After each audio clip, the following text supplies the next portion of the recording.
Okay, now the artist and album I'd like to promote is one Suddenly Aviv and his 2020 release, Gum. This album was a profoundly, seemingly experimental release. I don't know how common anything else like this is in contemporary music. Some of the stuff on here is insane. It's like the Fred Frith approach to hip hop in a way, but I don't even know how much I can classify this as hip hop. It's almost just like some of it's almost like Fred Frith approach to trip hop almost, but not even trip hop. It's like it's so industrial, but what industrial music ought to be, and not that garbage kind of clangy '90s Marilyn Manson stuff, or the kind of really abrasive and obnoxious industrial, and not the cool EBM stuff either. To be fair, but I like that EBM stuff. I was in an absolute trance. It's one of the more captivating, and I mean, if you're willing to put the time into this sort of album, and you'll get an idea of the experimental flavor of this release. Maybe a track or three, or two in. It's audacious, and there's not much. The kind of gravity with which I can describe this album with is, I'm resorting to comparisons with, experimental acts as, when Fred Frith was operating his solo albums in the early 1980s, after Henry Cow and kind of contemporary to the Art Bears. There's all this other strange industrial music going on in the UK, which it honestly, Suddenly Evaporate sounds like, on this record, sounds like it was inspired by that particular music scene, and as I would later research, that was not an unfair assumption at all. If one were trapped in isolation with this particular album and examining it uncritically as possible, I think it would be quite easy to perceive this as being a work of the sharpest genius. An ethereal, horrifying, rather magnetic listen, I think. And now I'll go about the backstory.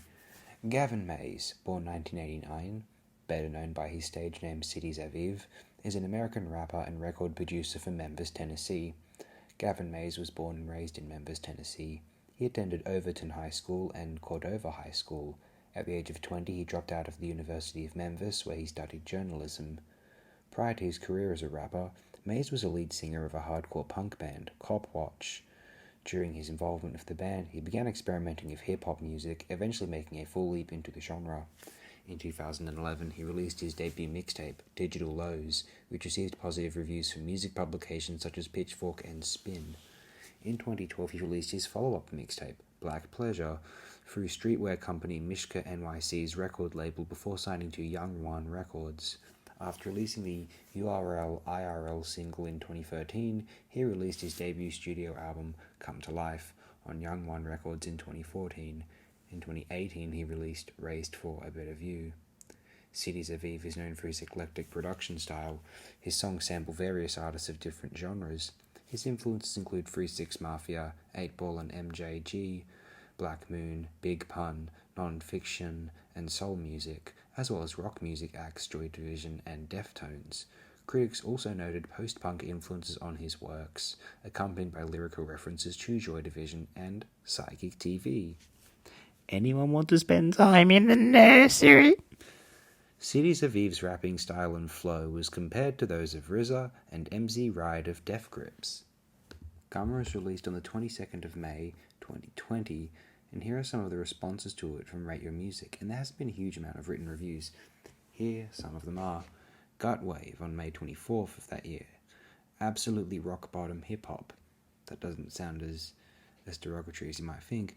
In his most minimal and coldest release yet, rapper Suddenly Aviv flows through a lonely grey instrumental landscape filled with repetitive samples on the verge of breaking apart into chaos, somehow held together by Suddenly Aviv's self-reflective thoughts, detailing many scatterbrained topics held together by common themes like depression, rainy days, and breakups.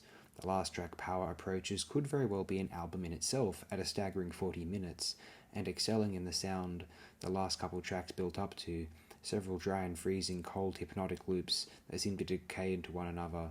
Slowly the tension that is built up through the entire album seems to ease itself, but never totally resolves. Gum in total is an oddly pretty album for the sound it goes for. The combined sadness and fears of Suddenly Aviv build together a therapeutic album. And then on August 19th, 2021, from Firebird 2078, heart-wrenching and introspective, Listening to this album for the first time was such a vividly emotional experience. While I do hold other albums to a higher regard, Gum really left a mark on me. World Made of Marble is bittersweet ear candy. The repetitive piano, the woozy vocals, and the hard-hitting bass tie this song together so damn well. Suddenly Evaporate features heartbreaking lyrics, yet serenading background vocals from the sampling, and of course Power Approaches, which is basically an entire other album packed into a song. If you listen to Immortal Flame and are looking for a more polished experience, please listen to this record. It's 100% worth your time. I suppose I will just quite briefly give my own opinion on the rest of Cities of Eve's discography here, or the albums. My brief survey of them, I haven't listened to absolutely everything, although I have to admit the releases that have really captivated me, nothing pre-Gum has truly held my attention, though after Gum, the one that really sticks out is Man Plays the Horn. And we'll maybe talk about that another time. And now a review from Kids See a Ferrari on August 18th, 2022. The most beautiful hip-hop album of the decade so far.